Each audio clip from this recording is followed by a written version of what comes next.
KSS study point में आप सभी दोस्तों का स्वागत है। आज आपको हम एक बड़ी अच्छी कहानी सुनाएंगे एक ऐसे व्यक्ति की जो एज ए आप इनको आप देख सकते हैं। और ये आपके थे एक ऐसे व्यक्ति जो रूम लेके एक घर में रहते थे, ठीक है ना। किराए के रूम में ये व्यक्ति अपने जिंदगी का निर्वहन किए। कहानी इनकी ऐसी आती है, समझिएगा। रूम में रहते थे, रूम का रेंट नहीं दे पा रहे थे।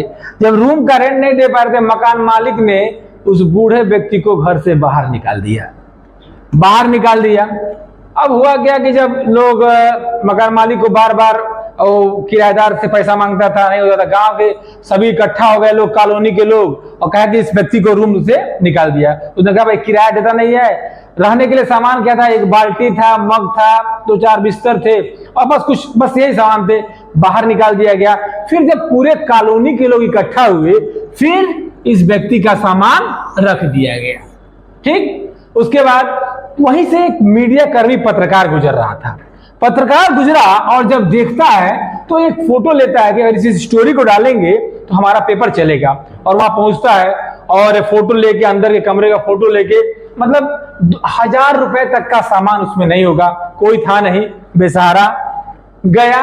और जब अपने ऑडिटर से कहा कि भैया देखिए सर, एक कहानी लाया हूं, इसको छापना है। जैसे ही वो फोटो देखा तो वो अचरज में पड़ गया। अरे ये कैसे, ये कोई और नहीं, भारत के महान सेनानी और कार्यवाहक प्रधानमंत्री रहे भारत के गुलजारी लाल नंदा जी का फोटो है।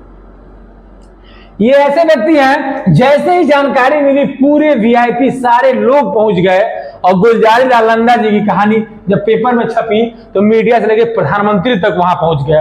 उसके बाद कहा गया 500 रुपया स्वतंत्रता संग्राम सेनानी का जो वेतन मिलता था, उन्होंने इसको लेने से इनकार कर दिया और ये कहा कि अगर मैं अपने स्वतंत्रता संग्राम के लिए जो कार्य कर रहा हूं उसके लिए वेतन लूंगा तो फिर क्या मतलब हमारे स्वतंत्रता संग्राम में योगदान का। लेकिन परिस्थितियां बड़ी खराब थी, किसी तरह अपना गुजारा करते थे। 1997-98 की बात है। एच.डी. देवेगौड़ा और अटल बिहारी वाजपेयी, जो एच.डी. देवेगौड़ा देश के प्रधानमंत्री थे, तो उन्होंने बड़े अथक प्रयास किए और गुलजारी लाल नंदा जी को सारी सुविधाएं देने का प्रयास किया। लेकिन उन्होंने कहा कि अब मरते वक्त हमें सुविधा लेके क्या करेंगे। फिर भी इनको 1997-98 में भारत रत्न का पुरस्कार दिया गया। तो कहने का मतलब यह है, जो महान विभूति होता है ऐसे नहीं होता है, उसके पीछे कोई ना कोई कहानी होती है। ऐसी ही कहानियां लेकर हम आएंगे समय समय पर। केएसएस स्टडी पॉइंट से आप बने रहिए। चैनल को लाइक करिए, सब्सक्राइब करिए। Thank you.